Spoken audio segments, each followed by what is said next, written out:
Hello, happy Monday. What's happening, everybody? Kind of a crazy day today, right? This whole Las Vegas thing is just insane. You think today people can go to a concert and just enjoy themselves. So, definitely want to first start off by saying that the world is upside down. But this is not a show to get you down. This is to talk about business, right? And today was all about head down and just grinding all day. So I went old school, and because I have this client that really needs to immerse herself in the Tampa Bay community, and there is no better way to do that but by meeting with collaborative partners. So it's not typical where I offer to do what I did today, but I really feel like, well, listen, this isn't ego. This is just how I feel. Like there is nobody else that can do this that I know in a way that I tried to perfect doing this strategy through the years. And that is, it's like cold calling. So what I do is I have partners that I believe would be a great referral partnership for my clients. So I seek them out, right? Today, I sought out one type of practitioner in the St. Pete area first, and then I went to Tampa Bay, Tampa, and then you have to go on the website, right? And then you have to find the phone number. But before you find the phone number, you really need to go through About Us and see who they are. And then you have to go and find the right person to talk to. So for me, the right person to talk to is usually the CEO or the founder or the director, maybe an office manager. So when I call, I'm actually asking for somebody, because if you ask for somebody, they won't question you as much. I know this because back in the day when I worked at New York Medical, we had opened up an entity called a balance center. It was going to be the first balance center in New York. The really big balance center started here in Florida, actually. And my CEO at the time, Dr. Landau, decided to model the balance center formula that was developed here in Florida and created in New York. So we went through this whole process, and we bought, posturography machine and blah, blah, blah. Hired a bunch of physical therapists that worked on vestibular rehab. And he had me as one of his people to make appointments for him, for us. So I had a strategy.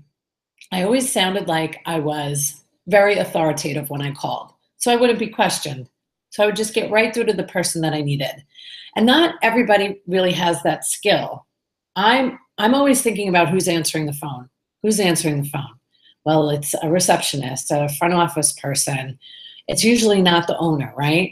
So I have to get through to that gatekeeper, which if you need more tips on getting through the gatekeeper, read Never Eat Alone. There's a whole chapter about it called Managing the Gatekeeper. And then I try to find something relevant, and I try not to sound salesy. I actually don't sound salesy. Before I make this phone call, it's important that you know I write a script, and I highly recommend you do the same. So I took all of the big bullet points that I have of this client, which makes her seem very, very important. She is very, very important, but just puts her at a very high level. And then I condense it. It starts out to be this long kind of bio, and then I condense it because I imagine myself calling, not trying to sound salesy, just trying to have a conversation, but never really skipping a beat by having a script in front of me. Like, I think a script will save you every time. So I don't get tripped up because I have that in front of me. And then I'm listening to the tone of whoever I'm talking to. One person I got a hold of today was actually the owner of this company, and I could tell immediately he was from New York. That was very easy. So we had some commonality, and I drilled right in for the commonality, started talking to him about New York, and before you know it, we're talking about pizza, and then before you know it, I've landed the appointment. It's work though. It's a lot of effort. And I think I know that my clients don't really understand how much work it is to just book appointments with people because nobody wants to meet you. I don't want to meet you. Kidding. Of course I want to meet you. But it really is definitely a skill that I learned. I learned from much, much, much rejection. So how am I going to seal the deal really quickly is always the goal. I always try to get an email address too, because I want to email the information sometimes before I make the call, so I can say I just reached out and I sent you an email. It all depends on the level of party I'm trying to reach.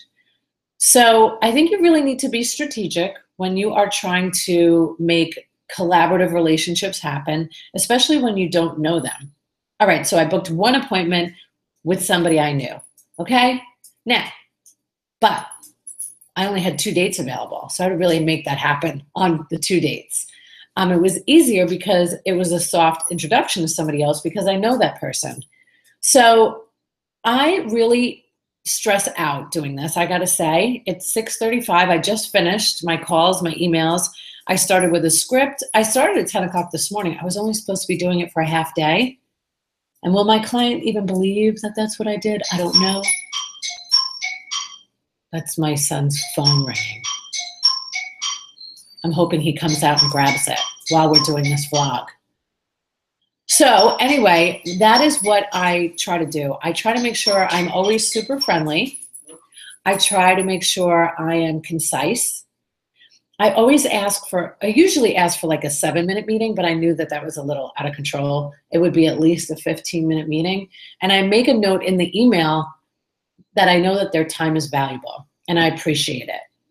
And then on my way to the appointments with my client, when this happens this Thursday and next week, I will be prepping my client for the conversation and how strategic it will be and how we have to get in and hit them hard and bring them value instead of just asking for something. Like developing a relationship in business is a dance. And you really have to know how to dance before you go and try it out at the ballroom, okay? So today was, I'm glad it's over. And now tomorrow I'll have to follow up more. See, I'm billing just for a half a day, but it's not really half a day. Nothing I do is just one day. It's always continuing. It's always the follow-up. So it's definitely time-consuming, but worth it in the end. And it's a skill that you would have to teach somebody within your organization because I do think that you should constantly be collaborating with others. So I didn't even make mention of the fact that I am, again, wearing a visor. This time it is a white one, and it is Breast Cancer Awareness Month. So you will see my breast cancer awareness visors all month. My mom is a survivor, thank God, and I'm very proud of everything that is done for breast cancer research. So I hope you have a great day. I hope you don't judge, because remember my first vlog back in the day, 118 episodes ago, where I said, sometimes I'm just gonna have to look the way I look, okay? But it's not about that. Like, it's all about content. That's really it, right? You don't care how I look. Okay. Hope not. All right. I hope you have a great night, and I'm looking forward to telling you that I killed it and I made more appointments for my client because so far I only secured 2 out of like 13. So I got a lot of work to do. Okay, ciao.